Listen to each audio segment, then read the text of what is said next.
Of course, Tropical Storm Elsa is on the move towards Florida. Just got the 5 a.m. advisory. It is still a tropical storm, and it has canceled the Indians' Tampa Bay Rays game down there today. So to show us how Floridians are preparing, we have our Jay Gray joining us live from Clearwater Beach. Jay, what's the latest there? Hey, good morning. And look, right now it's really nice. We've got a bit of a breeze. You'd expect that along the beach. Had some rain overnight into the early morning hours. Forecasters, though, say that's going to change dramatically as we move through the day today here and that storm gets closer to the shoreline.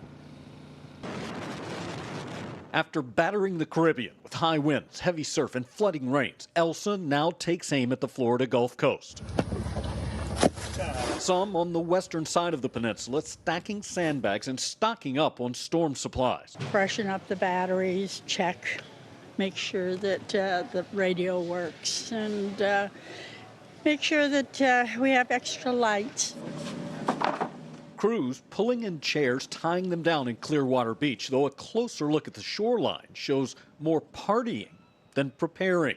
The conditions picture perfect to close out the long holiday weekend. Well, we've been through several storms, but I don't think it's going to be that big of a deal. But forecasters warn conditions could slide downhill pretty quickly as Elsa gets closer to landfall. And once you start seeing the wind pick up a bit and the rain start, then you got to go inside, buckle down, and hopefully it doesn't get too bad. A hope shared by millions across Florida right now, watching and waiting to see what this tropical wave will bring.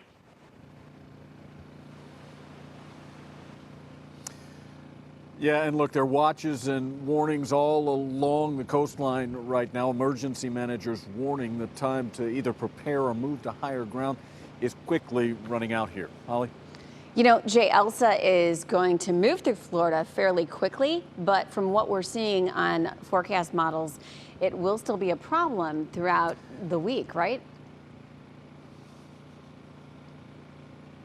Yeah, no, you're absolutely right. The storm surge and rain will be a problem here, but as this storm moves, it's going to continue to just kind of hug the eastern coast and cause problems maybe all the way through Friday and all the way to Maine. So a lot of people paying a lot of attention, or at least hopefully watching what this storm's going to do. Yeah.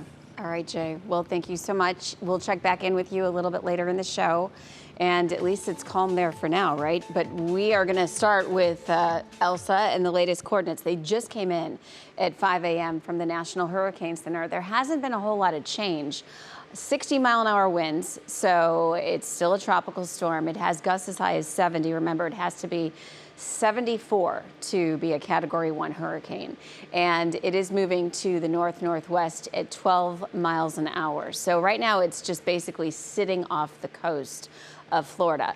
This is what Jay was just talking about. So it does move through Florida fairly quickly, but then up the East Coast and could literally impact, I mean, we're talking, you know, not only Florida, but through Georgia, the Carolinas, and then up towards New York and New Jersey. So it is going to be something that we're talking about through the week. That is for certain. And could things change? Absolutely. With tropical systems, there's a lot of that. So we will keep you informed with the latest.